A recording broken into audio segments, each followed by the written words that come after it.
Por José Luis Hernández Stefanoni del Sisi, quien nos va a hablar sobre ese título que aparece en la pantalla.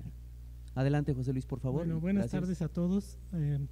Digamos que un poco la investigación que hemos estado haciendo en Sisi responde a que en realidad la pregunta va a que pudiéramos solucionar esto de, en lugar de tener un trabajo de todo el país, lo hiciéramos a nivel regional. A ver si con lo que voy a hacer les podría quedar un poco claro esta cuestión.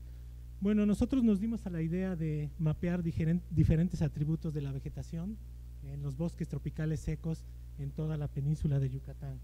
La idea es básicamente de todos los atributos, pero en particular voy a hablar yo de la diversidad de especies de plantas y de la biomasa.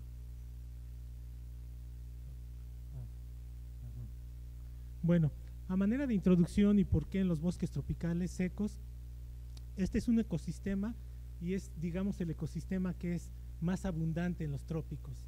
La mitad de las selvas secas o bosques tropicales secos se encuentran en América y México tiene el 38% de este tipo de bosques. La península de Yucatán pues tiene una gran cantidad de este tipo de bosques y de ahí su importancia. Bueno, sabemos que en general los bosques tropicales y también los bosques tropicales secos son uno de los ecosistemas que tienen más diversidad de especies y entonces tenemos muchos bienes y servicios de estos bosques, entre ellos está la captura de carbono. Sin embargo, a pesar de esta característica importante, también este tipo de ecosistemas son de los más amenazados y de los menos protegidos y precisamente esto se debe a actividades humanas.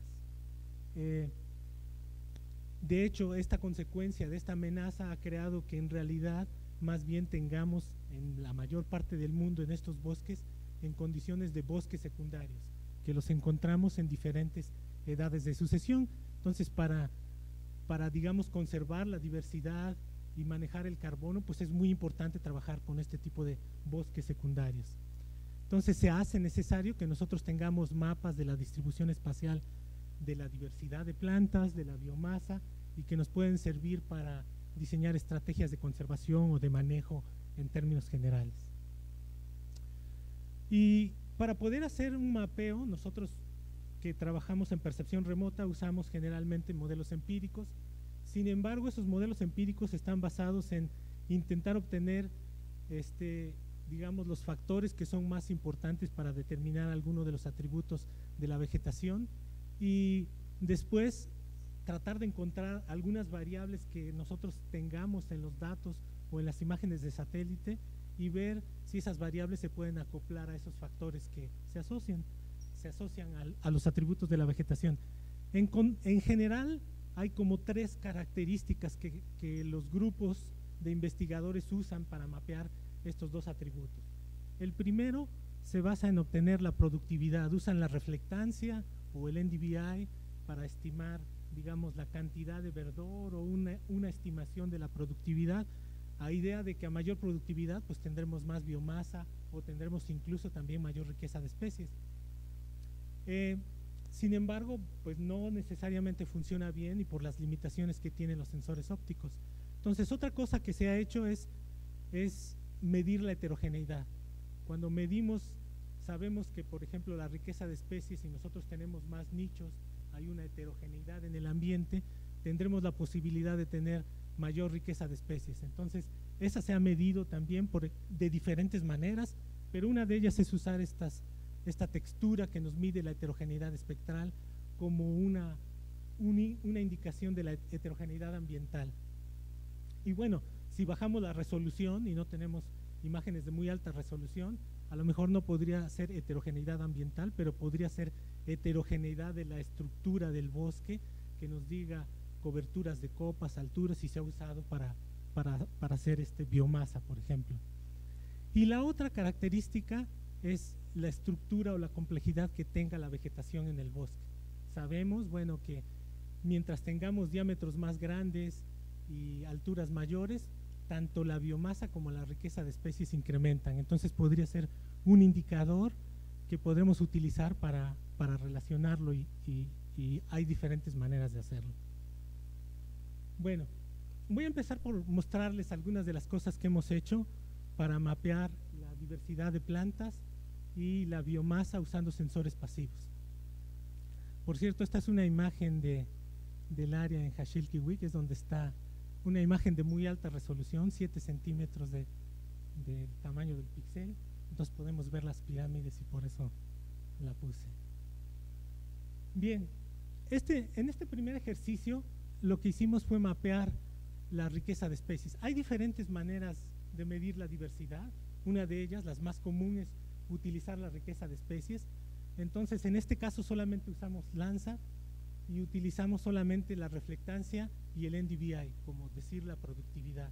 Obviamente, cuando utilizamos estas cosas y vemos la validación, pues el R cuadrada no nos da mucho, incluso aunque nosotros incluyamos la autocorrelación espacial que haya.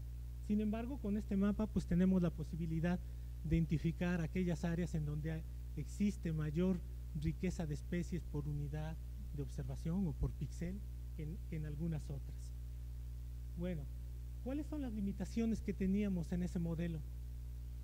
La principal limitación es que cuando usamos solamente la reflectancia, ocurre que nosotros quisiéramos que si aumenta la biomasa o el índice de área foliar, pues incrementara la reflectancia de la banda roja o el NDVI.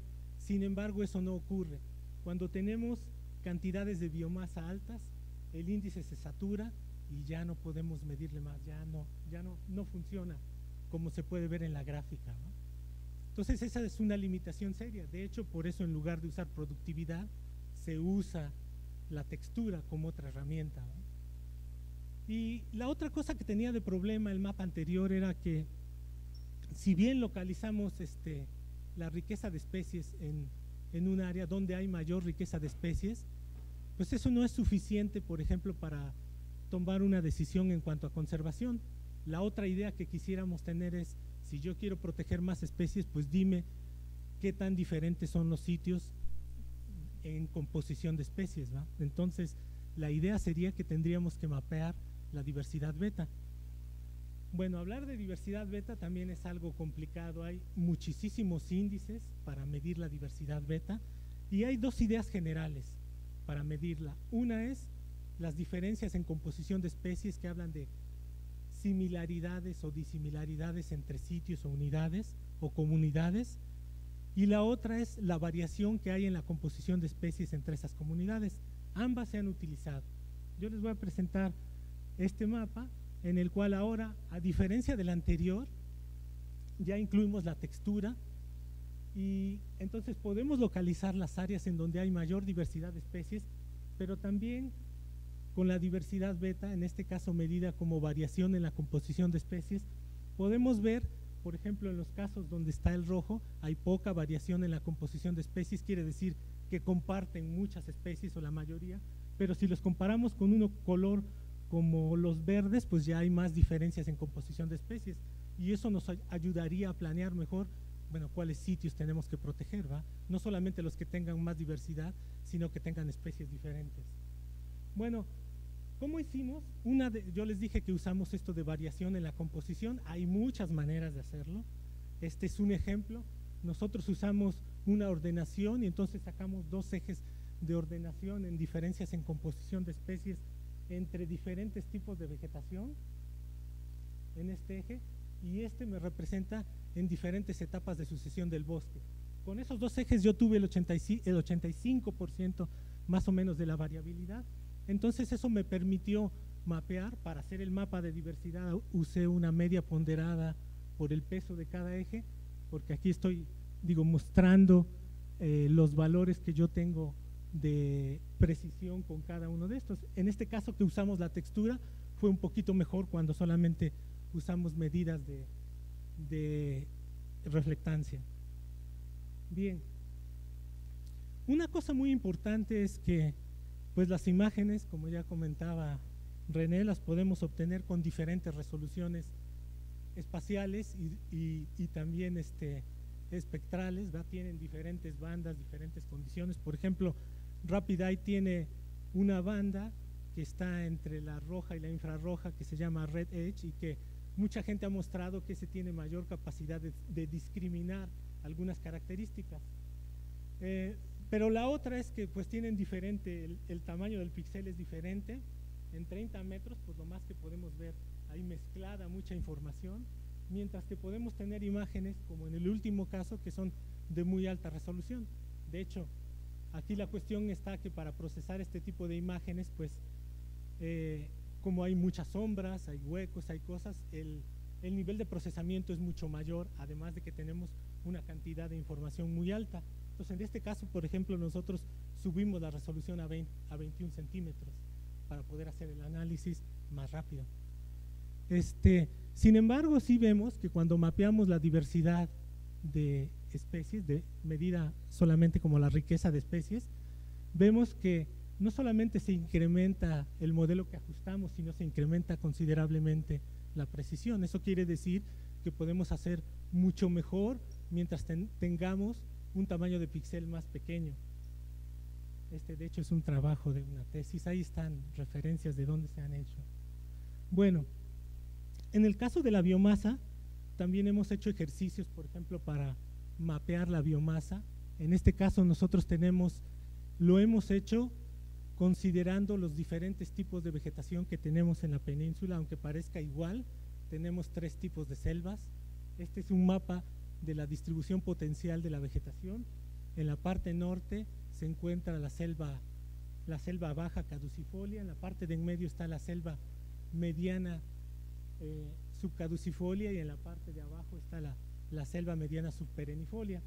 Y hicimos modelos con RapidEye en los que más o menos hay ajustes interesantes, pero todavía los errores pues están altos, ¿verdad? En relación, por ejemplo, en el palmar más o menos tenemos 80 toneladas por hectárea de biomasa y tenemos un error de 26 toneladas, ¿verdad?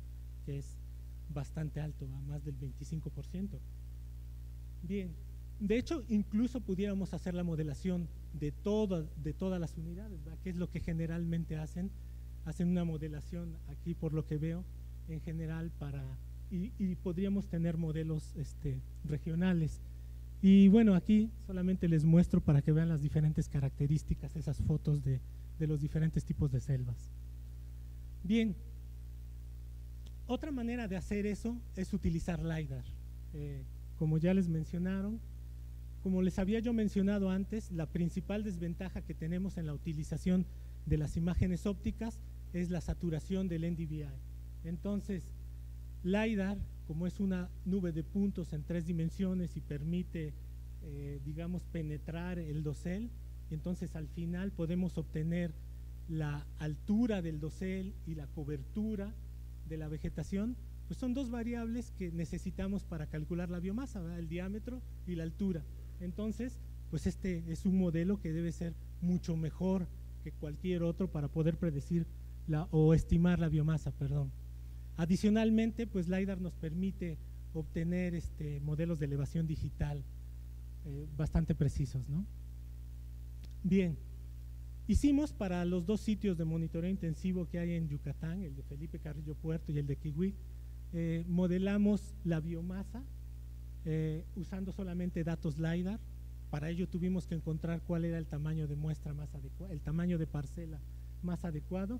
Y bueno, al final vemos que aquí de las 144 toneladas tenemos un error de 19, un poquito arriba del 12%. Y tenemos el otro de Felipe Carrillo, ahí la biomasa es mucho mayor, los modelos ajustan bastante bien como esperábamos. Entonces es una buena idea, ¿no? Usar LiDAR.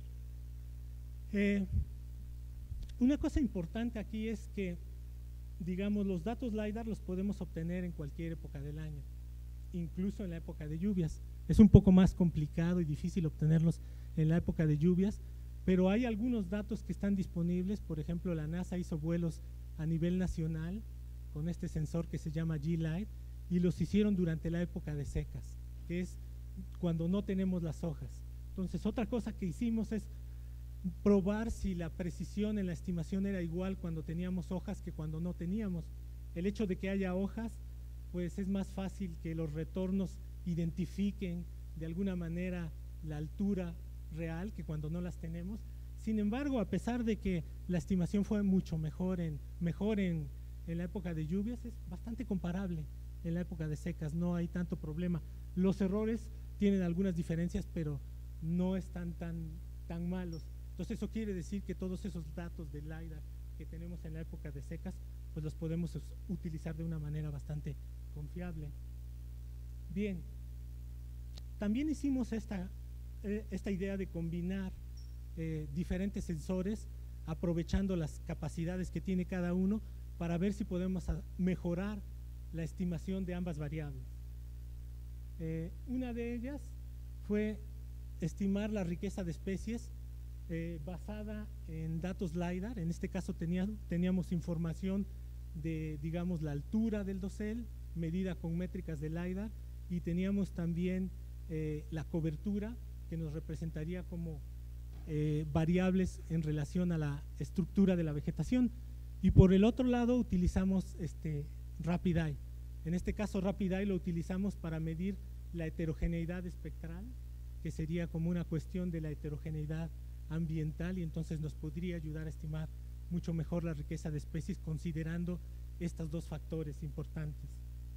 Y los resultados se presentan aquí. El modelo que tenemos para estimar la riqueza de especies es mucho mejor que los que les había yo presentado antes, ¿va? Se ajusta mucho mejor y tiene menos errores que los anteriores. Y adicionalmente aquí hicimos otra cosa, que era no solamente utilizar la riqueza de especies, utilizar algún otro índice en el cual también tuviéramos qué tanto afecta la abundancia de cada una de las especies. Entonces por eso usamos el índice de Shannon. A pesar de que el ajuste es mejor, digamos, las estimaciones de los errores están un poquito más abajo.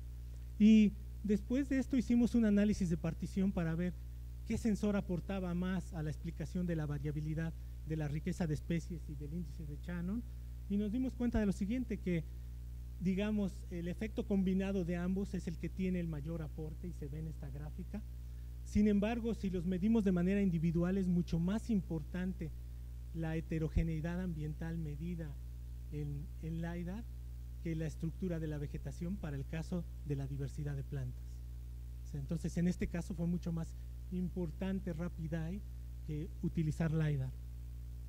Bien, otra cosa que hicimos, ese fue trabajo de Gaby, que hizo Gaby, es combinar LiDAR y las imágenes de muy alta resolución que teníamos para ver si podíamos incrementar la precisión en la estimación de la biomasa.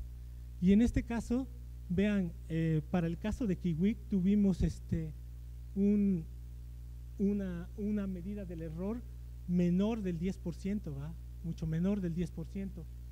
Sin embargo, si observan la línea que no está punteada, es la línea que corresponderían valores iguales a los observados y los predichos, y entonces este modelo está prediciendo un poquito arriba, ¿va? Tiene un sesgo, está haciendo una estimación. En cambio, en el modelo de Felipe Carrillo Puerto, a pesar de que es mucho menor o tiene un poco más de error, digamos que no hay sesgos, ¿va? Está prácticamente muy pegado. Hay un ligero sesgo abajo de la media subestimando y otro sobreestimando, pero muy ligero, ¿va? Y eso se debe a lo siguiente.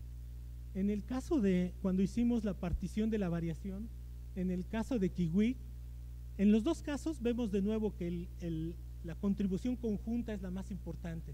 Sin embargo, en el caso de Kiwik aportaron más para explicar la variabilidad en la biomasa, las métricas que utilizamos para las imágenes de muy alta resolución, y incluso las métricas de LiDAR no aportaron nada, ¿va? De manera exclusiva. Sin embargo, en el otro caso vimos que la más importante fue el LiDAR, más que las métricas. ¿Esto qué nos quiere decir? Que aunque tengamos estimaciones comparables utilizando imágenes de muy alta resolución, pues podemos tener sesgos, ¿va? Incluso sería mejor utilizar LiDAR que imágenes de muy alta resolución. Bien, ¿qué es lo que queremos hacer? ¿Y por qué pensamos que debe ser a nivel regional? ¿Y cuáles son las siguientes etapas? Todos los ejemplos que yo les he presentado los hemos hecho a nivel de paisajes en áreas que varían en superficie. Pero ¿por qué es importante hacerlo a nivel regional? Porque a nivel regional la gente que trabaja conoce su recurso desde el punto de vista ecológico y conoce las características particulares que tiene esa región, que puede hacer que nosotros metamos en los modelos características que nos ayuden a tener una mejor estimación. Y se los voy a mostrar de esta siguiente manera. Les decía yo que inicialmente en Yucatán teníamos como sitio de monitoreo intensivo Kiwik y Felipe Carrillo Puerto. Nosotros en un convenio con UNAM, que tiene también una torre de flujo ahí en el Palmar, tenemos otro sitio más, tenemos una medición de ese otro sitio y entonces completamos al menos los diferentes tipos de vegetación que tenemos en la península de Yucatán. Bien, este mapa a lo mejor seguramente muchos de ustedes lo conocen. Es el mapa de biomasa que presentó Woods Hole de todo el estado, de todo el país. Y digamos los valores máximos de carbono que reporta son de 100 toneladas, o sea que correspondería a 200 toneladas de biomasa aproximadamente, ¿va? Y entonces nosotros vemos incluso que en uno de los sitios, en el del Felipe, la media es de 242 toneladas. Entonces, en Kiwik, incluso en varios de los sitios de medición, tenemos por arriba de 200 toneladas, que es una selva baja caducifolia. Eso quiere decir que desde viendo estos sitios de monitoreo intensivo, nosotros vemos que hay subestimaciones en ese mapa. Entonces la idea que tenemos es tratar de mejorar esas subestimaciones que tiene. Entendemos que lo hicieron con recursos utilizando a nivel nacional y que no pueden ver algunas de las características que nosotros sí podríamos ver. Y una de ellas es esta. El Inventario Nacional Forestal considera solamente la medición de árboles arriba de 7.5 centímetros. ¿Qué ocurre? En estos bosques secundarios, digamos, hay muchísimos individuos, sobre todo en las selvas más secas, de menores a 7.5 centímetros. De hecho, nosotros medimos en estos sitios de monitoreo todos los que estaban desde 2.5 hasta 7.5 centímetros y vemos que, por ejemplo, para Kiwik y para el caso del Palmar, representan prácticamente el 20% de la biomasa. Entonces, de entrada hay una subestimación de la biomasa. En el caso de Felipe Carrillo Puerto está solamente en el 11%. Esto lo pudimos ver porque nosotros medimos de manera más detallada a como lo hace el Inventario Nacional Forestal. Y bueno, para la biomasa es simple, pero para el caso de la riqueza de especies, si nosotros queremos hacer un mapa de riqueza de especies, la cosa está todavía peor, ¿verdad? Porque aunque tengamos el 20% de la biomasa, el número de individuos que tenemos en estos bosques secundarios menores a 7.5 centímetros está entre el 40 y el 60%. O sea, si hacemos una estimación de la diversidad de especies, está todavía mucho más abajo de la que haríamos usando solamente los datos del Inventario Nacional Forestal. Además, hay otras características en el inventario, ¿va? Por ejemplo, algunas especies están mal identificadas, hay especies que vienen en el inventario que no crecen en la península, por ejemplo. Pero otra característica, si nosotros quisiéramos emplear no solamente la riqueza de especies, sino, por ejemplo, el índice de Shannon, en el inventario hay muchas de las especies que crecen en la península crecen por rebrote. Eso quiere decir que un solo individuo tiene varios rebrotes. En el inventario se consideraron como individuos diferentes, no podríamos entonces aplicar el índice de Shannon. Eso no afecta a la biomasa, ¿verdad? Porque contabilizamos la biomasa independientemente de que sea un individuo o varios. Pero si lo quisiéramos hacer para la riqueza o el índice de Shannon, habría todavía otros retos para intentar corregir esos datos, ¿no? Bien, ¿cuál es nuestra idea de lo que queremos hacer? En principio, nosotros estamos usando los datos de los sitios de monitoreo intensivo para ver qué características ecológicas nos ayudarían a poder mejorar los datos que tenemos de campo, que usaríamos para hacerlo a nivel regional, pues los del inventario nacional, ¿va? En este caso ya les expliqué algunas de las características. La otra cosa es usar lo que tengamos de LiDAR o de imágenes de muy alta resolución para incrementar nuestro tamaño de muestra, ¿va? Porque no tenemos, la desventaja es que a pesar de que nosotros podríamos decir que es mucho mejor la estimación con imágenes de muy alta resolución o con LiDAR, no tenemos para hacerlo, ¿eh? No hay. Entonces habrá que recurrir a las cosas que ya tenemos. Entonces de esta manera es que incrementamos nuestro tamaño de muestra y eso nos permitirá poner una parte de estos para validación de datos y otra para la generación de un modelo. En el modelo estaríamos considerando varias variables que podrían ayudarnos y que hemos estado observando que nos ayudan a identificar ambas variables, tanto la riqueza de especies como la biomasa. Una es índices espectrales, los índices de vegetación que hemos usado, pero adicionalmente esos que se utilizan para medir cambios en el tiempo, los que son combinaciones lineales de las diferentes bandas, que son los que llaman Tassel Caps, esos pudieran funcionar bastante bien, los hemos estado probando y funcionan bien. Y la otra es también poner todas estas variables espaciales, las que nos indican heterogeneidad. En este caso serían heterogeneidad en el ambiente, entonces hacer análisis de textura. Y una variable muy importante es trabajar con series de tiempo de Landsat para poder identificar la edad en la cual fue cortado el bosque y tener una estimación de la edad. Yo les mencionaba al principio que la edad se asocia bastante tanto con la riqueza de especies como con la biomasa.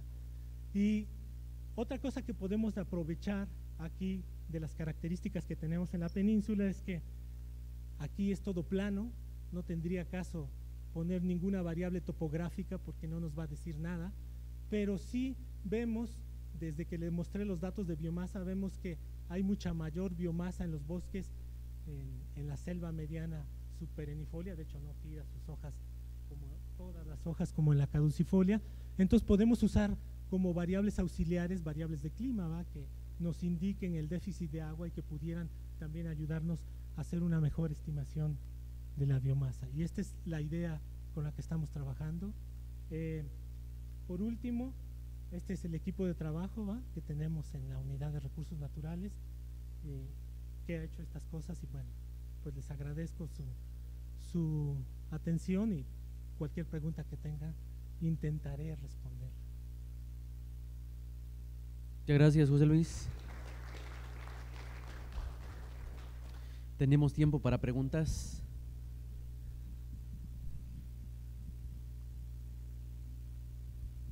Judy.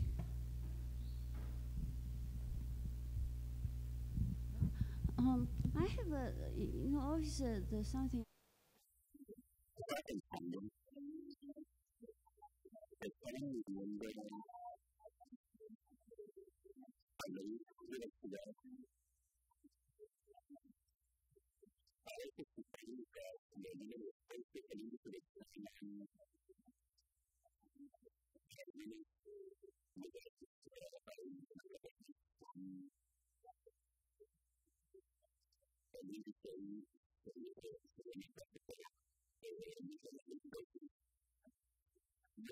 Precisamente porque es un índice que nos indicaría más en dónde hay más diferencias por unidad de área que en otras. El índice de Shannon, digamos que tiene esta característica de no solamente contar hacia donde hay mayor diversidad de especies, sino también cuáles son más abundantes, o sea que no tengamos solamente diferentes, sino cuáles tienen mayor presencia, y efectivamente es más bajo de lo que sería, pero nos estaría indicando, dando indicación de lugares en donde no solamente podríamos tener una riqueza alta, pero muchas de las especies son poco abundantes, raras, casi no las vemos, mientras que el índice de Shannon nos daría una idea de cuáles son las más abundantes de esas especies, ¿va? Entonces, nos miden diferentes características. Esa es la idea en general. No sé si eso responde la pregunta. Rafa.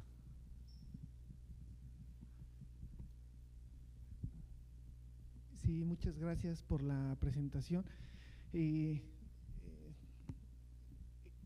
Comparto la misma inquietud, incluso en el mismo título se manifiesta la necesidad y las implicaciones que tiene el reconocimiento de las especies, incluso para generar modelos generales, la necesidad de la identidad de las especies y varias cosas que de alguna manera, aún dentro de la misma CONAFOR, pues uno pretende sobreponer los elementos técnicos a otro tipo de decisiones. donde justamente se ve la importancia y la necesidad de fortalecer esto, ¿no? Digo, es evidente en el inventario nacional, en su momento, en las primeras etapas, era el registro simplemente el registro de especies, encontrada para cada uno de los registros de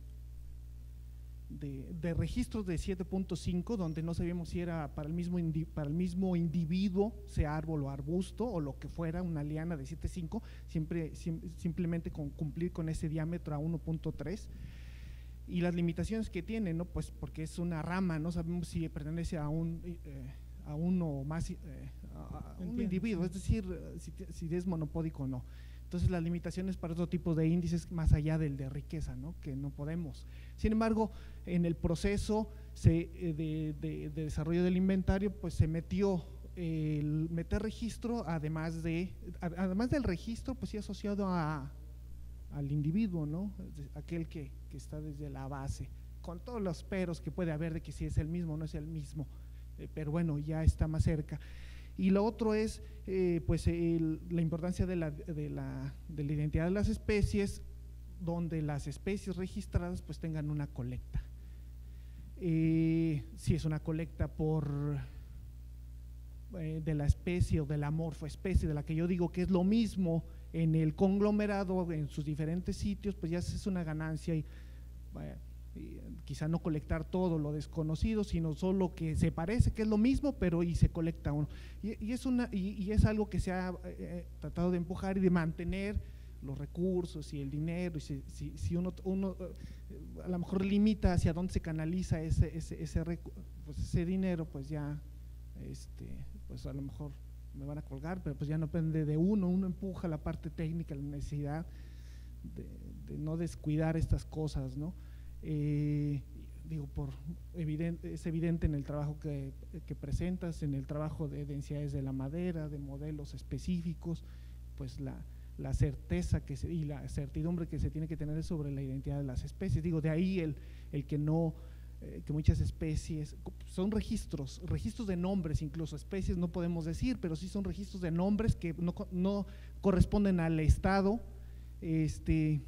no las dejamos fuera de la estimación, les aplicamos un modelo general, para riqueza pues no funciona, pero pues se trata de ir caminando en ese sentido, y pues de ahí el que se siga haciendo este tipo de eventos, y sobre todo pues que se implementen en una idea común que tenga reflejos en la colecta de información general que ha sido el inventario, bien o mal, ahí está el inventario. No sé si… Sí, no, esto es una observación constructiva de si nosotros queremos utilizar, qué limitaciones tiene, ¿va? O cómo podemos usarlo, ¿va? No es una crítica. Yo entiendo hacer un inventario con tantas parcelas en toda la República no es fácil ni es barato, ¿no? Muy bien, ¿alguien más? Si no, agradecemos a José Luis por su presentación con un aplauso. Y tal vez, bueno, hemos concluido con las presentaciones.